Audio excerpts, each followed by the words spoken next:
Friends, welcome to my channel Lappy solution. मैं Dheeraj Kumar. I hope आप सभी अच्छे होंगे। इससे पहले मैंने आपको मदरबोर्ड के बारे में कुछ चीज़ें बताई थी, जैसे कि एक मदरबोर्ड रिसीव होता है तो आप उसको स्टार्टिंग में डायग्नोस कैसे करें। उसके बाद मैंने आपको कुछ कंपोनेंट के टेस्टिंग के बारे में भी बताया था। उसके बाद मैंने आरटीसी सेक्शन आपको क्लियर कराया। उसके बाद 19 वोल्ट सेक्शन क्लियर कराया, voltage in section, DC in section. 19 volt clear कराने के बाद अब हम लोग ये जो आज का क्लास है वो है कि जब बोर्ड में आपका 19 वोल्ट बनता है तो बनने के बाद जो 19 वोल्ट का सप्लाई है कौन कौन सेक्शन पे जाता है, कहाँ कहाँ डिस्ट्रीब्यूट होता है पूरे बोर्ड में। और 19 वोल्ट के बाद जो हम लोग सप्लाई चेक करते हैं 3 वोल्ट एलडीओ सप्लाई, जो कि मैंने इससे पहले एक बोर्ड रिपेयर किया था जिसमें मैंने उसके बारे में कुछ चर्चा भी किया कि 3 वोल्ट एलडीओ सप्लाई कहाँ कहाँ बनती है, कैसे बनती है।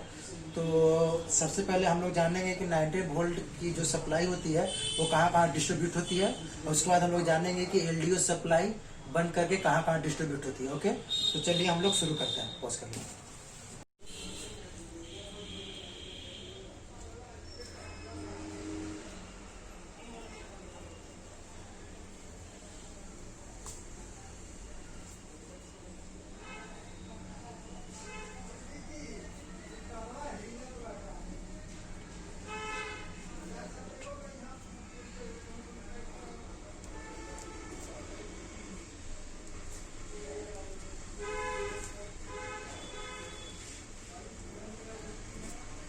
Distribution of adapter and battery supply on motherboard. 19 volt 12 volt, 19 volt adapter supply 12 volt, या फिर इसको हम लोग 14 वोल्ट भी कर सकते हैं, जो कि बैटरी सप्लाई होती है। तो मैं बता देता हूँ। तो मैं पावर रिसोर्सेज में आपका ये हो गया, एडेप्टर हो गया,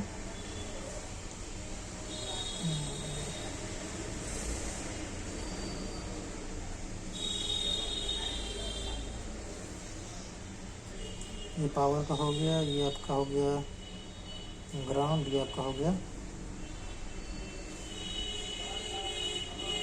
AD ID PS ID.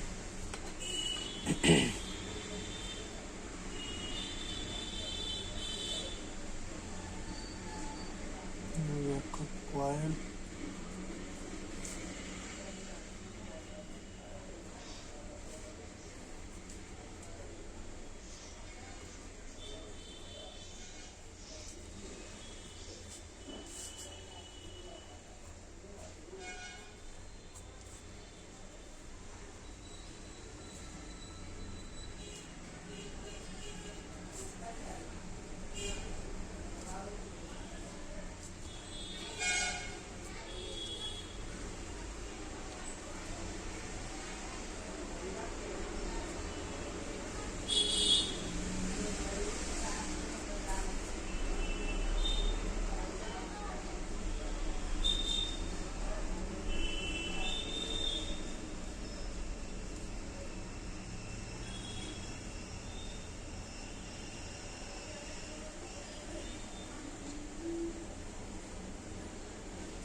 AC detect, R2 R1।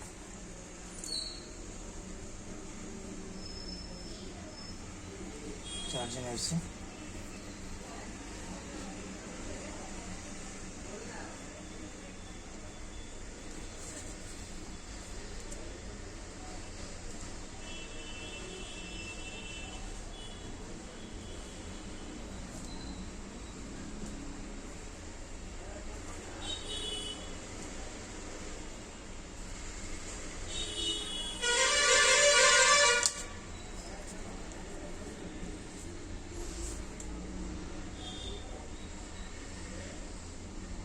ये आपका पावर एसआरसी है, यहीं से आपका एडाप्टर का सप्लाई और बैटरी का सप्लाई पूरे बोर्ड में डिस्ट्रीब्यूट होता है। ठीक है, इसके बाद यहाँ पे आपका आता है थर्ड मोसफेट।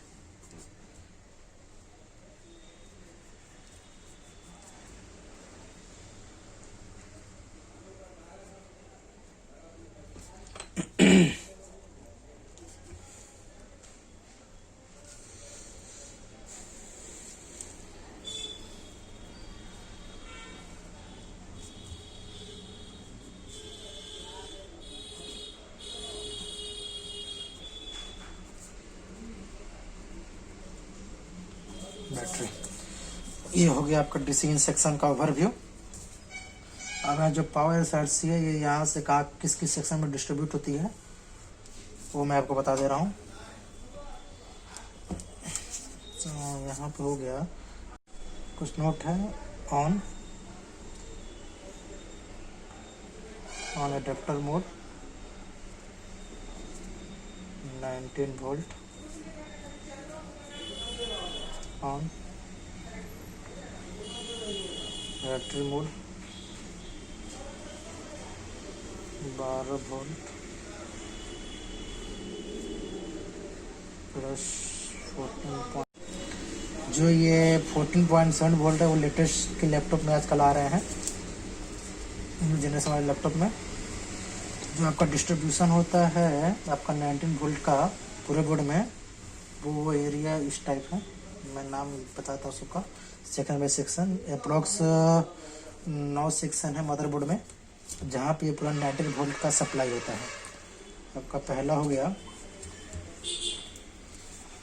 अरे निकलिए। पहला आपका हो गया चार्जिंग चार्जिंग रेगुलेटर, जो कि यहाँ पे आप देख रहे होंगे ऑलरेडी 19 वोल्ट जा रहा है। इसके बाद आपका आता है +3 वोल्ट +5 वोल्ट +5 रेगुलेटर। इसके बाद आपका बनता है प्लस रैम रेगुलेटर।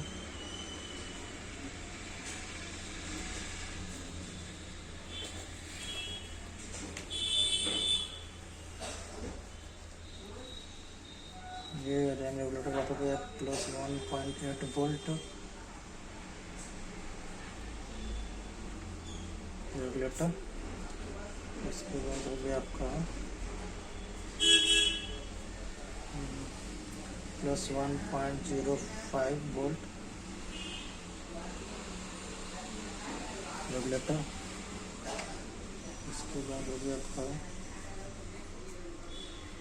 +VCC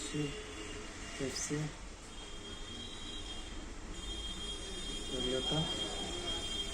यहाँ पे अप्रोक्स सप्लाई बनती है 0.8 वोल्ट टू 0.9 वोल्ट सप्लाई यहाँ पे जो जनरेट होती है। ये आपका कोर्स सेक्शन में चला गया। ये सप्लाई आपका बन गया plus VGA regulator plus VGA GFX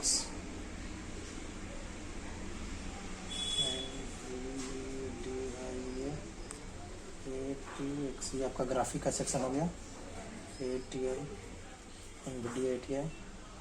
और ये सेकेंड लास्ट आपका बनता है सप्लाई CPU कोर रेगुलेटर।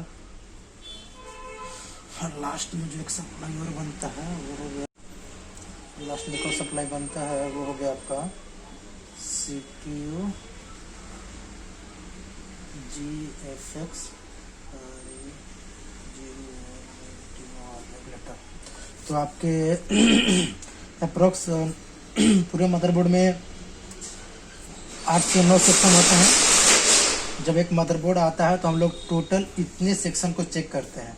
जब ये आपका सारा सेक्शन ओके होगा तब जा करके आपका डिस्प्ले आएगा, मदरबोर्ड ऑन होगा। तो सबसे पहले कहाँ में बनती है चार्जिंग IC 3.5, उसके बाद रैम की सप्लाई, उसके बाद 1.8 की सप्लाई, उसके बाद 1.05, उसके बाद VCC से 0.8 टू 0.9। उसके बाद बनता है आपका VGA regulator GFX NVIDIA graphic के पास।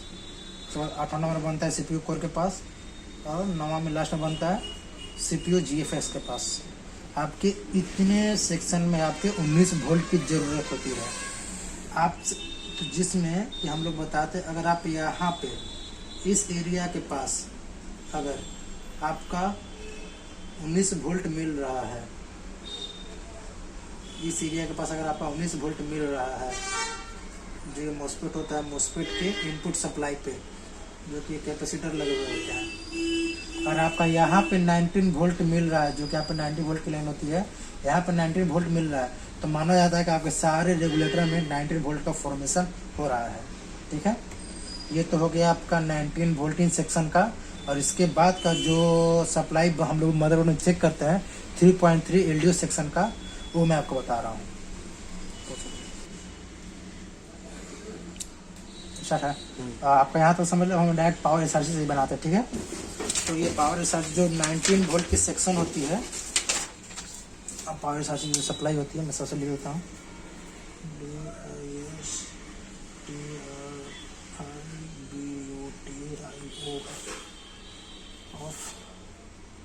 प्लस 3.3 वोल्ट LDO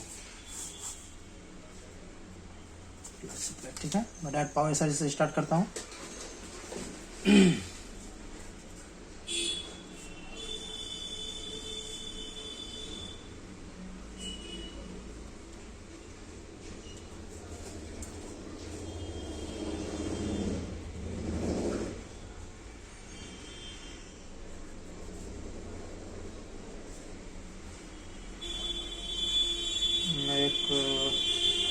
जब मैं 1 बाय 1 सभी रेगुलेटरों को बता ही लूँगा, उसे मैं आपको एक क्लियर इमेज बना करके दे दूँगा।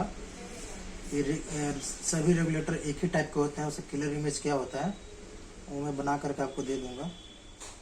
ये मैं एक रफली डायग्राम बना दे रहा हूँ रेगुलेटर का।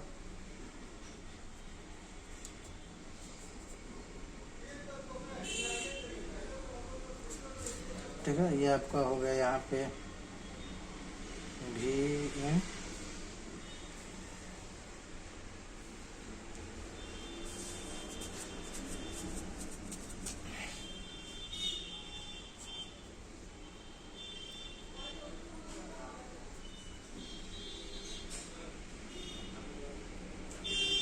ये हो गया आपका enable LDO supply plus 6.3 volt के अप्रोक्स बनता है यहाँ पे सप्लाई। इसका अगर हम रजिस्टर का वैल्यू डाल देते हैं यहाँ पे 660 के 335 के, तो अप्रोक्स 6.36 वोल्ट के आसपास सप्लाई यहाँ बनेगी। ये जो आपका रेगुलेटर है प्लस 3 वोल्ट,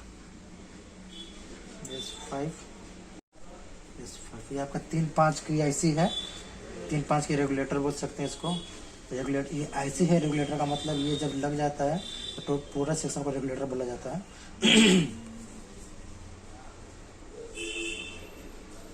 जब इसकी इनपुट सप्लाई सब मिलती है तो यहाँ से 2 सप्लाई निकलती है, जिसका नाम होता है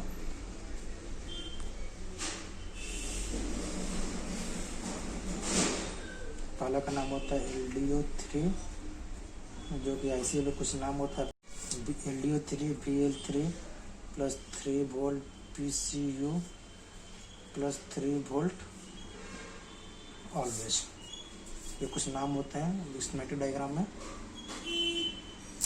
एक यहाँ पे आ गया, ये आपका हो जाएगा आपका LDO5 plus VL5 plus VPCU 5 volt, VPCU plus 5 volt always का मतलब ये कभी कभी जो पुराने बोर्ड में है, नए बोर्ड में भी है, जैसे होता है कि सप्लाई लगाते के साथ यहाँ पे आपका 3 वोल्ट भी अवेलेबल हो जाता है और साथ साथ में 5 वोल्ट भी अवेलेबल हो जाता है, इसलिए आपका ऑलवेज सप्लाई है। और यहाँ से एक सप्लाई निकलती है VRES 3, जो कि LDO5 LDO3 होती है, सप्लाई होती है। चार्जिंग IC से आपका 3.5 का IC से निकलती है। और ये कहाँ पे जाती है, जैसे कि 19 वोल्ट आपका पूरा बन रहा है 19 वोल्ट बनने के बाद कौन सी सप्लाई बोर्ड में चेक की जाती है, वो सप्लाई होती है 3.3 volt LDO supply. LDO supply और मेन सप्लाई में डिफरेंस है। डिफरेंस ये है,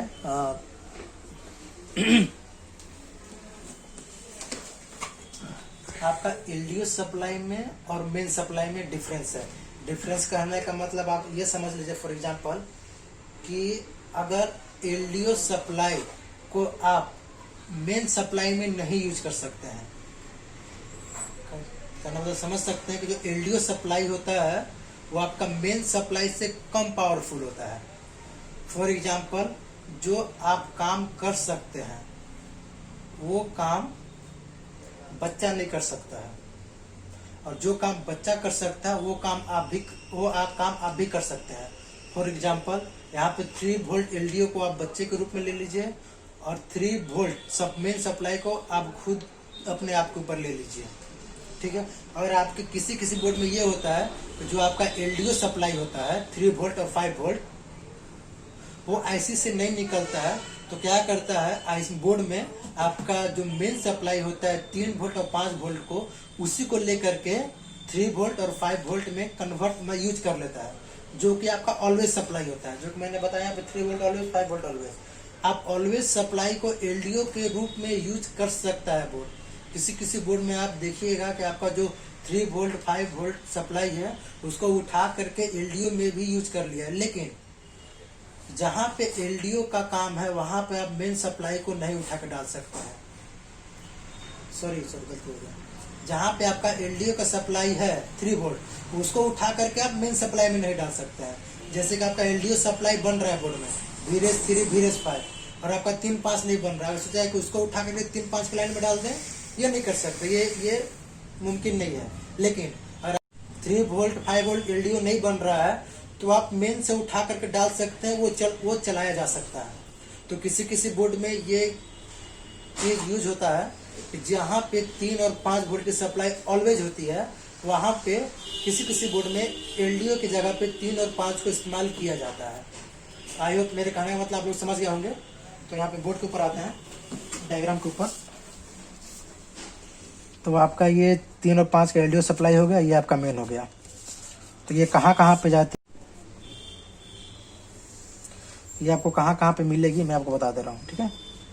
तो सबसे पहले आपको चेक करना है आईओ पे। आईओ पे बहुत जगह पे आपको मिल जाएगा। फॉर एग्जांपल मैं बताना चाहूँगा, इसको है ना, इसके ये चारों पार्ट है, यहाँ पे साइड में आप चेक कर सकते हैं। तो आपके किसी 2 या 3 पॉइंट पे 3.3 वोल्ट मिलेगा। अगर कॉर्नर पे नहीं मिल रहा है तो टेंशन लेने की कोई बात नहीं है। उसके बाद आप स्कीमेटिक डायग्राम पे देखिए कौन सी पिन पे सप्लाई मिल रही है, ठीक है। अधिकतर बोर्डों में कॉर्नर पे 2 या 3 पिनों पे सप्लाई हम लोग को मिल जाती है, ठीक है। उसके बाद होता है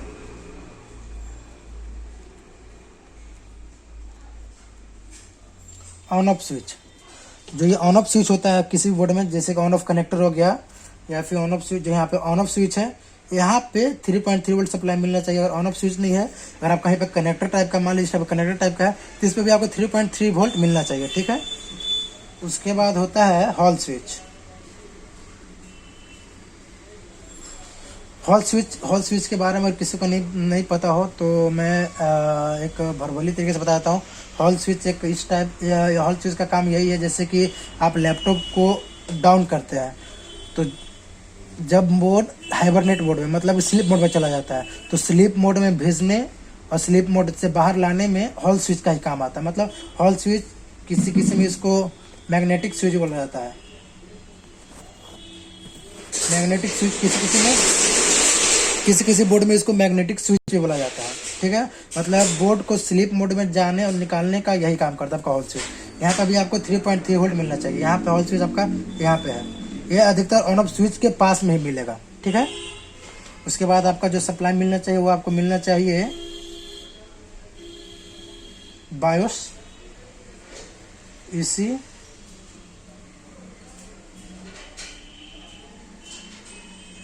ट्रिगर, BIOS।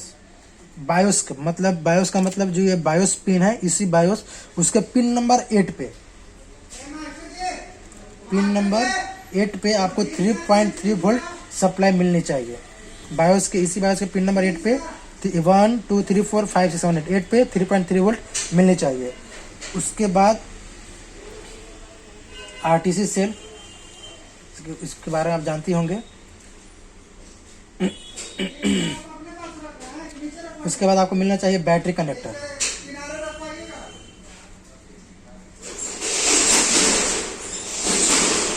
जो बैटरी कनेक्टर है किसी 3 पिन पे आपको 3.3, जैसे ये पूरा पिन है, किसी 3 पिन पे आपको 3.3 वोल्ट मिलना चाहिए। ऐसा नहीं है कि 3.3 वोल्ट ही हो, आप एज ए एक्सेप्ट 3.3 वोल्ट से लेकर के 2.8 वोल्ट तक माना जा सकता है। अगर इससे कम आता है तब कोई इशू हो सकता है। 2.8 वोल्ट तक अप्रोक्स माना जा सकता है, ठीक है। उसके बाद आपका लास्ट हो गया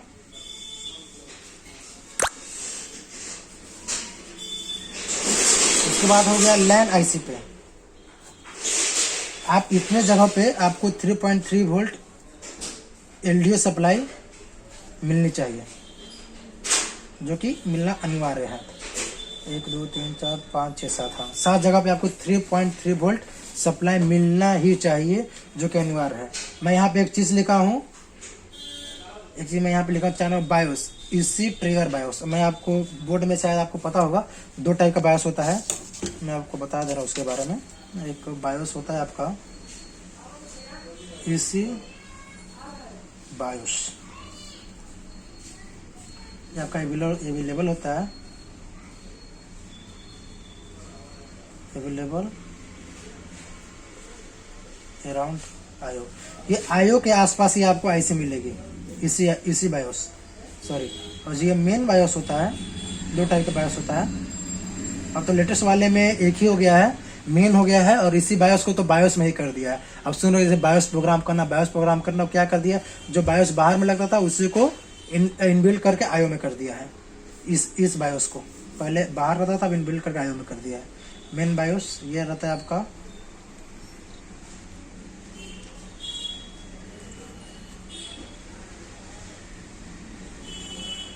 लेवल अराउंड, ये आपका पीसीएच के आसपास में रहता है, ठीक है। ये 2 बार, इसी बायोस, मेन बायोस।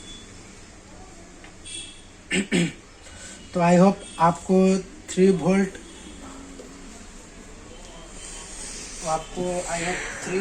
एलडीओ का सप्लाई कहाँ पे होता है और कितना होता है, और 19 वोल्ट का डिस्ट्रीब्यूशन कहाँ पे होता है और कितना होता है।